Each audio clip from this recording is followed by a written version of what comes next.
last two questions on the 3.8 worksheet. It's the questions that concern this diagram right here.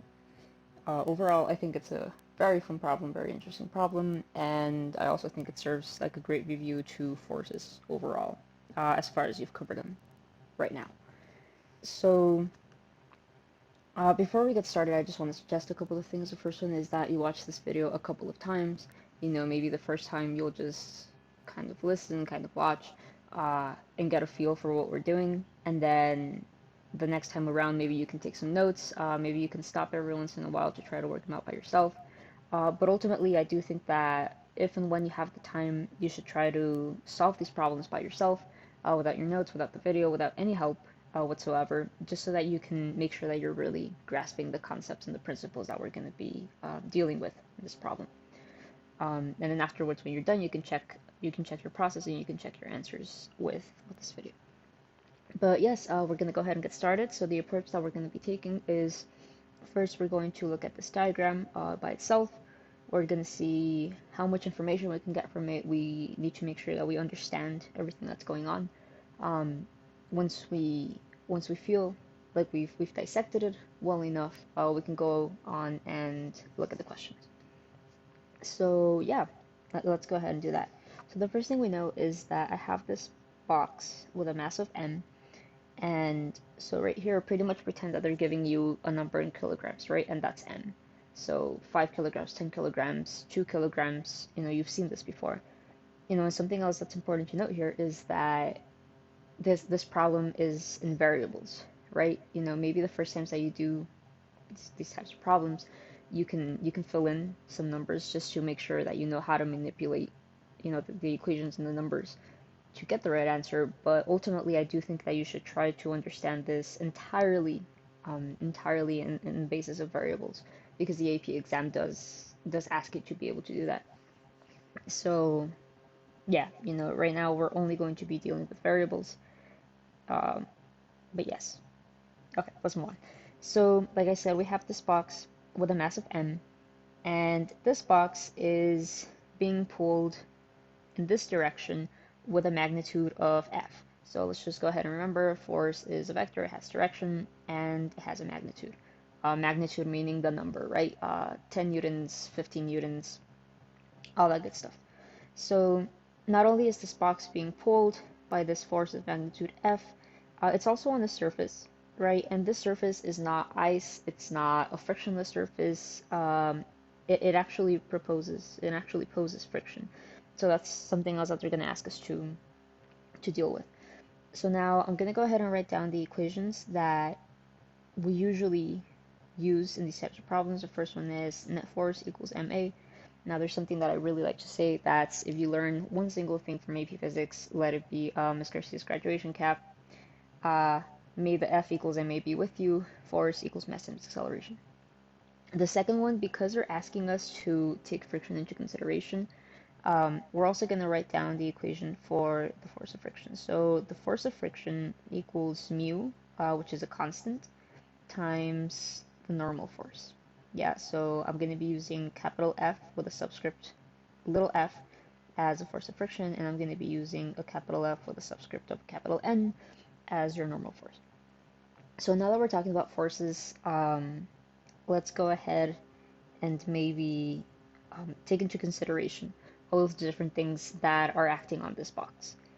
So the first one obviously is the mass of, sorry, let me switch color, is the force of weight, right? And we know that weight equals mass times gravity. This box is on Earth, so we can accept gravity to be a universal constant. You're going to hear this term often, universal constant, because even though they're not going to give it to you, we just assume that everybody knows what gravity is, so we can use it when we give our answers. So like I said, the first force that's acting on this box is the force of weight, right? Also, because this box is on the surface, we know that there's a second force, which is the normal force. We know that this force right here that's being applied, right? I'm going to go ahead and do a further distinction on this force, and I'm going to call it a force applied. This force applied is is acting on the box in two different ways, right? So this force, because it's diagonal, right, it has components. Now, I know that hearing about components for the first time can be a little confusing, but basically just think about it on a broader spectrum, right? We know that things have components all the time, whether it be a pencil or a piano or a computer, right? All of those things are made up of tiny different things, right? And those tiny little things are called components. So this force right here, right? Um, it's one single force, but it has components, right? It can be broken up into a horizontal component and a vertical component. Because think about it, when I pull something diagonally, right, the object is moving a little bit to the left, but also a little bit up. So what I'm trying to do essentially by breaking it up into components is acknowledge um, the force in components that I can actually, measure, right, and that I can actually graph and that I can actually calculate. Okay, so like I said, this diagonal force applied has a y component and it has an x component. Okay, and the last thing is this force of friction. So because the box is trying to move this way, right, we know that the force of friction is going to oppose that motion, and that's why it's pointing to the left. Okay, great. So one last thing that I want to do before we move on is talk about the net force, right? Because it's going to be a very important factor. So net force, I can again split it up into two different parts, right? The net force on the x-axis and the net force on the y-axis. So I'm going to go ahead and start with the easiest one, which is the force on the y-axis. Now, the first thing to acknowledge is that this box isn't moving vertically, right? So it's not moving up and down. That's why I know that the net force is 0 newtons, right? So I'm going to go ahead and repeat that again. I know that the net force on the y-axis, right, or up and down, is 0 because it's not moving up and down. So I know that whatever forces are acting on this box vertically are balanced, right? So I know that it's 0, and I also know that the net vertical force is a product of the y component of the force applied, it's a product of the normal force, and it's a product of the weight. So I'm going to go ahead and write this equation right here, right? Normal force plus the y component of the force applied minus the weight equals 0 newtons, or equals um, the net vertical force. And I'm going to go ahead and talk about this a little bit more in the future, but right now let's just go ahead and acknowledge it. Like I said, I will explain it in a couple of minutes. Now, the other component of the net force is in the horizontal direction.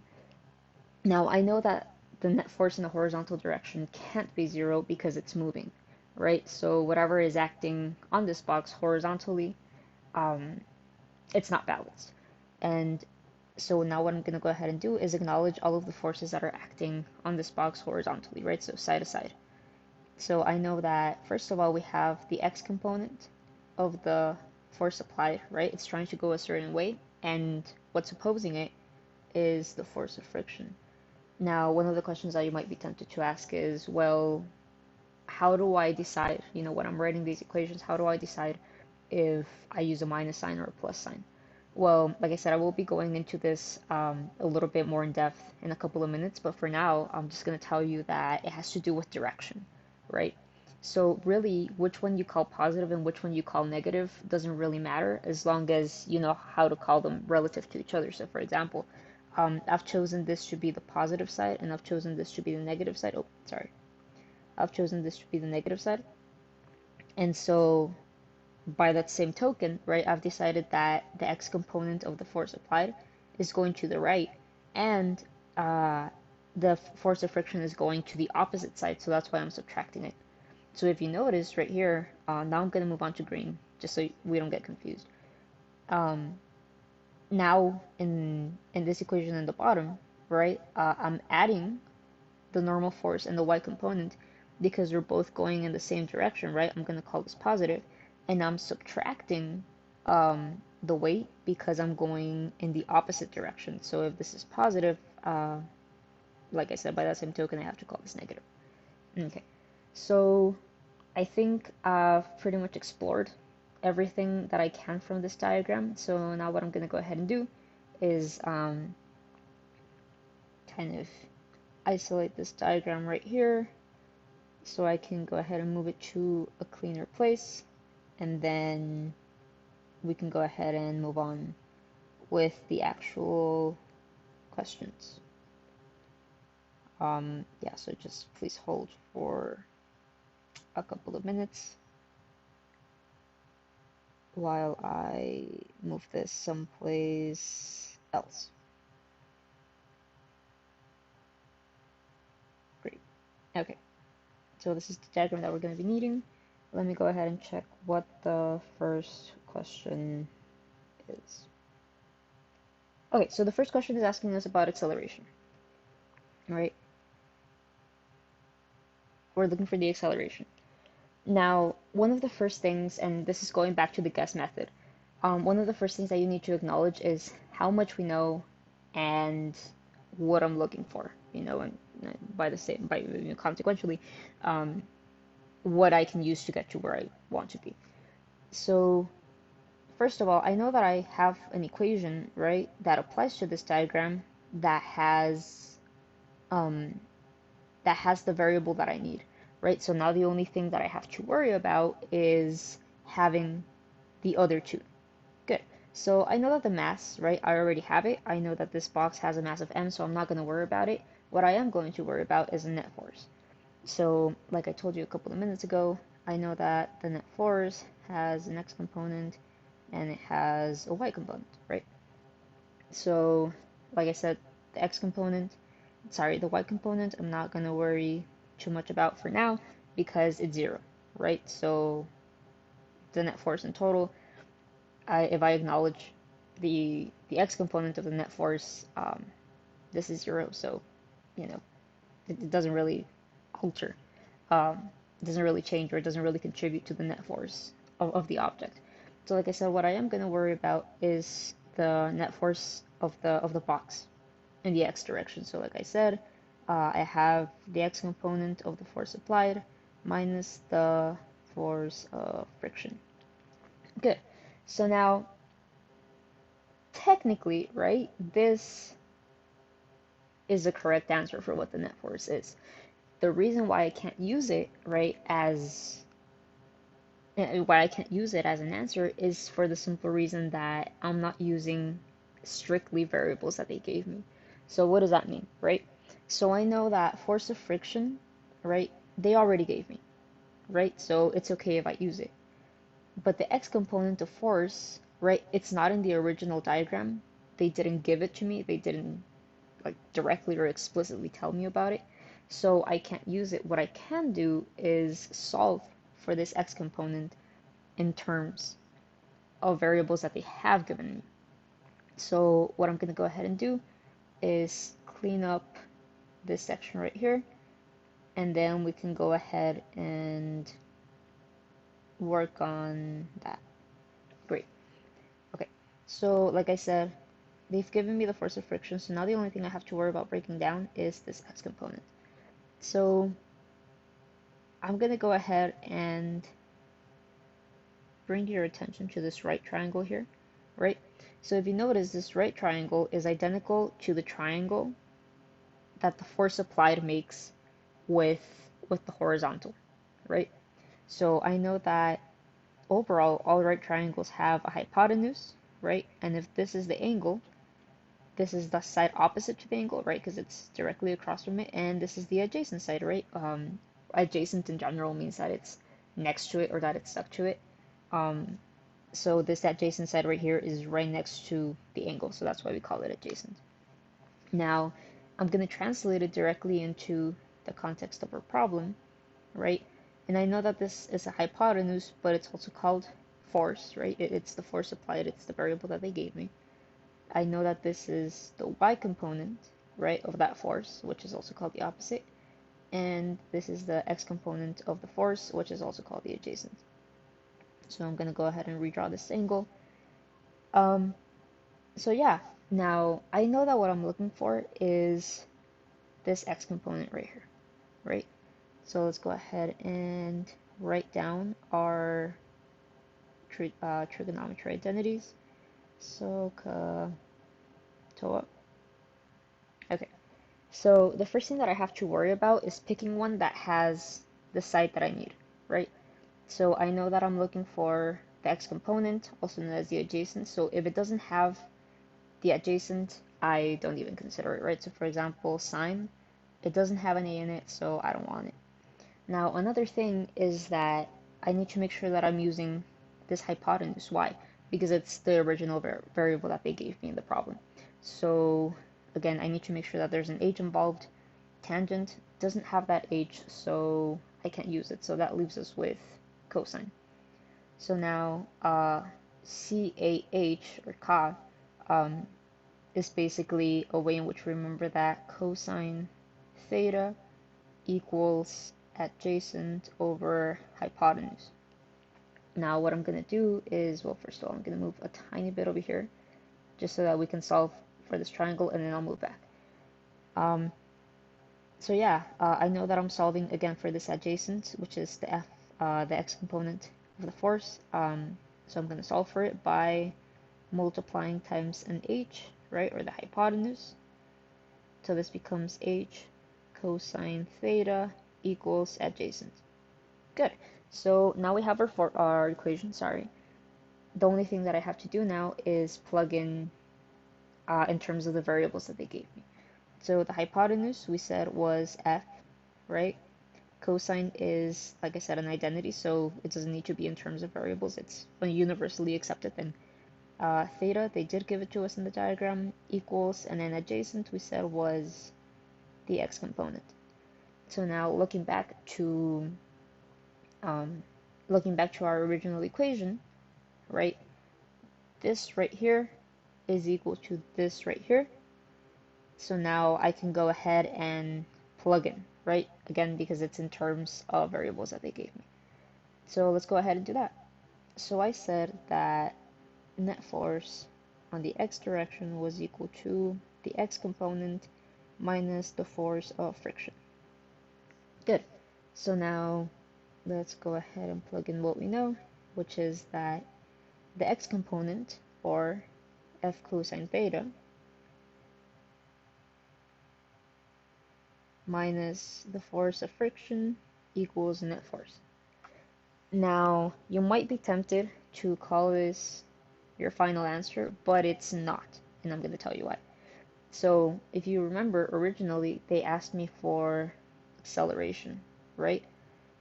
Now, what I solved for was only the net force. Now I need to solve with the net force, sorry, for acceleration. So let's go ahead and do that, and it's going to be the easiest part because now the only thing I have to do is plug in. So I said that the net force was equal to mass times acceleration. I'm going to go ahead and solve for acceleration before I plug anything in by divided by m.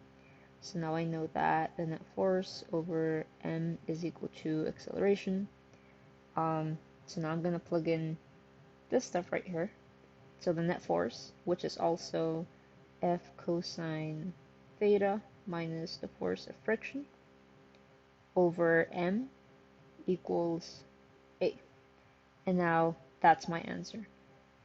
So I know for one, I know it's the right answer because, I plugged everything in, I put it in terms of variables, but I know it's my final answer, one, because I can't simplify it any further, and two, because it's in terms of only explicitly variables that they gave me in the original diagram. So F, right, was this force from up here, right? And then M, they gave it to me inside of the box. Force of friction, they also gave to me. And this is a trig identity. So that's how I know that I can't go any further. This is my answer. So now let's go ahead and move on to the next problem. Again, what I'm going to do is kind of take our original diagram and move it on to someplace a little bit neater. So let me go ahead and do that, and then we'll move on. Okay, so the next part of the question asks us for the coefficient of friction, also known as mu. So now we're going to use the second equation that we talked about, which was, let me see, okay, yeah, so it's this one right here, right? So I know that the force of friction equals mu times the normal force. Okay, so let me go ahead and move back to our original spot. So we know that the force of friction equals mu times the normal force. Okay, so same thing, right? Here, I can solve for mu by dividing by the normal force. And so I know that mu equals the force of friction over the normal force. But this isn't my final answer. Why? Because it's not in terms of variables that they gave me. Force of friction is one of them, but the normal force isn't. So what can I do to break down the normal force? Well, we also made this equation, right? In our original interpretation of the diagram, we made this equation right here. Oh, sorry, wrong line. We made this equation right here, right? Where we acknowledged that the net force on the y-axis was equal to 0 newtons, and that it was also equal to the normal force plus the y component of the force applied minus the weight. So I'm going to go ahead and copy that down over here next to our diagram, and then I'll explain why that's a good equation and why that's an equation that we can use. So I said that the net force on the y-axis was equal to 0, was equal to the normal force plus the y component of the force minus the weight. Right, so something that I can do to make this equation a little bit more tolerable is actually ignore this right here, right, because I know that that's equal to whatever's after. And I can add weight, and that's going to give me weight equals the normal force plus the y component of the force, right? Good. So let me go ahead and explain why this equation works. So whenever you're making something like this, right, and you know that your force is balanced, or you know that your net force is 0, what you can do is have two sides of your equation separated by an equal sign, and everything on one side goes towards one direction, and everything on the other side goes towards the other direction, right? So, and we can use the y-axis of our diagram as an example, right? So I know that in general, my net force is 0, right? Because it's not moving vertically, it's only sliding horizontally. So now what I'm going to do is separate everything that's pointing up from everything that's pointing down, right? So here, the only thing that's pointing down is my weight, right? So that's why it's the only thing on this side of the equal sign. And then here, right, I'm acknowledging everything that's pointing up. So that's my normal force and the y component of the force applied. So that's why these are on one side of the equation, on their own side of the equation, and that's why they're being added.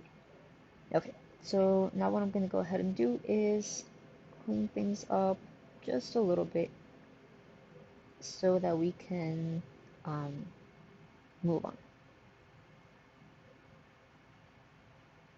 Sorry about that.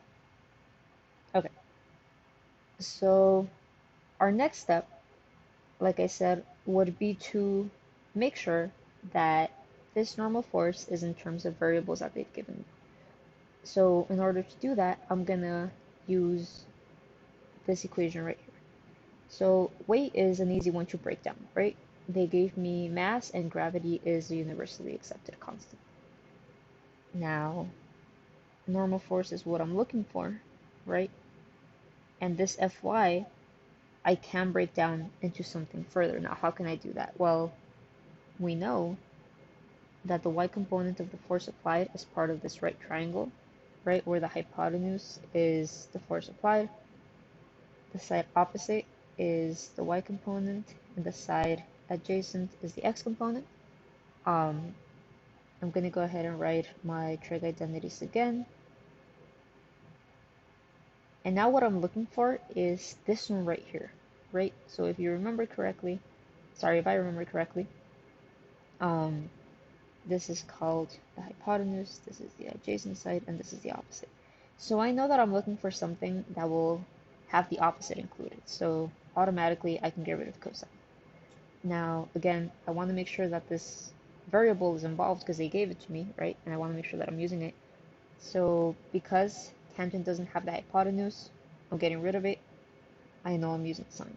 So is another way of saying that sine theta is equal to opposite over hypotenuse. Again, I'm looking for opposite, so I'm going to multiply both sides by h, and that's going to turn into h sine theta equals opposite. And like I did previously, I'm going to go ahead and plug in variables that I know. So I know the hypotenuse is the force applied. Sine is a trig identity, so it doesn't need to be in terms of something they gave me, it's just universally accepted. Theta is something that they gave me, and opposite again is the y component, which is what we're looking for, right? So I can finally say that I've broken down this part of the equation into variables that I know. So let's go ahead and rewrite everything. I know that mg, again I'm writing this one, mg is equal to the normal force plus f sine theta. Now, like I said, what I'm looking for ultimately is normal force, so I can plug it into my equation from u. So what I'm going to do now is subtract f sine theta so that I can isolate, or so that I can leave alone this normal force. So now mg minus f sine theta is equal to my normal force. Voila.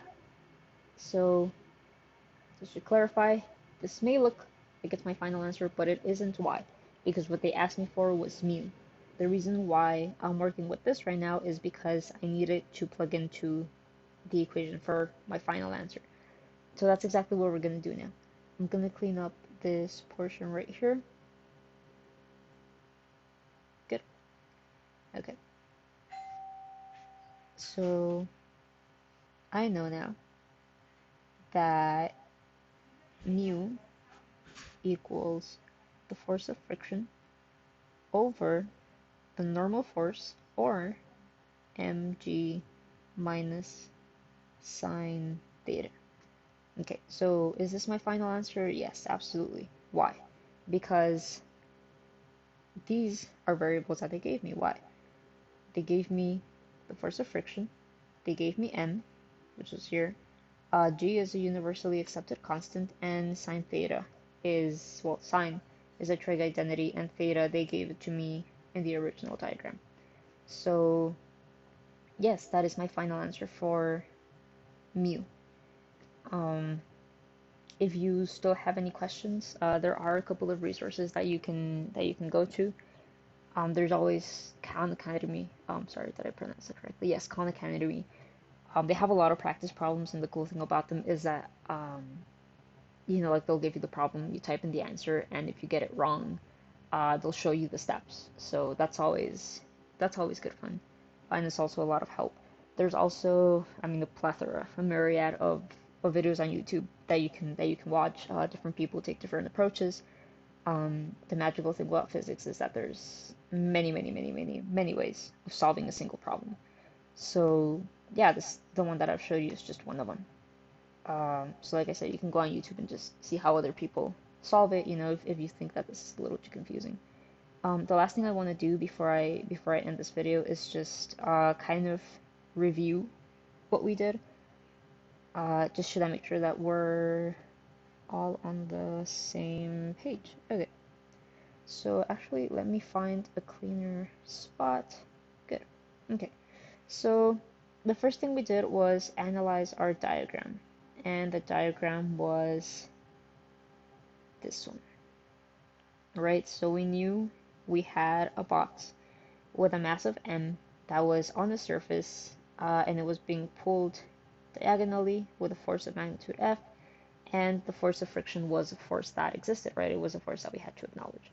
So, we wrote down all the forces that were acting on it. So it was pretty much like a free body diagram. So we knew that weight was one of the forces.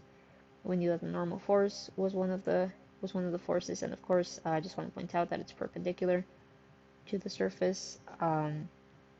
We knew that the force of friction was one of them, and we knew that the force applied was one of them. Now, the force applied, we broke it down into um, horizontal and into vertical components.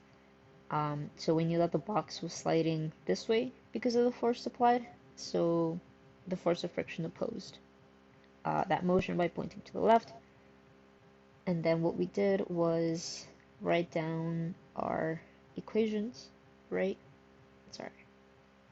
Was write down the equations that we already know, which is one, that the net force equals ma, and that the force of friction is equal to mu, the normal force. And then we made sure that we knew and that we acknowledged, mathematically all of the forces that were acting on the box, right? So the first one was in terms of, sorry, I'll write it down here. In terms of up and down, right? We knew that the force was 0 because the box was not moving up and down. So we made this equation by adding all of the ones that were going up, which was the y component of the force applied, plus the normal force, and then subtracting everything that was going to the bottom, which in this case was just the weight. And then we also did the net force on the horizontal axis, so we acknowledged all of the forces that were acting on it horizontally or side to side. We knew that there were only two. There was just the x component of the force applied, right, going in one direction, which I called it positive, and then in the other direction we had the force of friction. So yes, and then after that, in order to get the acceleration, we just manipulated this first equation by dividing the net force over m. So this wound up being actually the horizontal net force over the mass. We got the final answer by by interpreting, right, this x component with the use of our trig identities. And then we got the coefficient of friction by manipulating the second equation, so by dividing the force of friction by the normal force, and again we got this normal force by interpreting the x component of the force applied in terms of our trig identities. So yes, I think that pretty much sums it up. Yeah, thank you for watching. I hope you understood this.